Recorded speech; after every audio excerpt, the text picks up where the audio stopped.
Աստված այնպես է արել, որ ձեր կոչումը վեր լինի ձեր բնական կարողությունից։ Լավ, նորից կասեմ, Աստված ստեղծել է ձեզ անելու մի բան, որը անհնար կլինի ձեր բնական կարողությամբ։ Ինչ ասացիք։ Օ այո։ Աստված հատուկ այնպես է արել, որ ձեր կոչումը վեր լինի ձեր բնական կարողությունից, որպեսզի չկարողանաք պարծենալ դրանով։ Եսայի 48:11-ում Աստված ասում է. Ես իմ փառքը ուրիշին չեմ տա։ Եթե Աստված ձեր կոչումը դներ ձեր բնական կարողությունների սահմաններում, դուք կկարողանայիք նրա հետ փառք կիսել, իսկ նա ասում է, որ իր փառքը ոչ մեկին չի տա։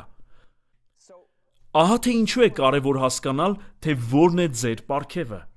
Քանի որ առանց ձեր պարգևի չեք կարողանա իրականացնել ձեր կոչումը, եւ քիչ անց կտեսնեք, որ պարգևը նույնքան գերբնական է, որքան շնորհքը։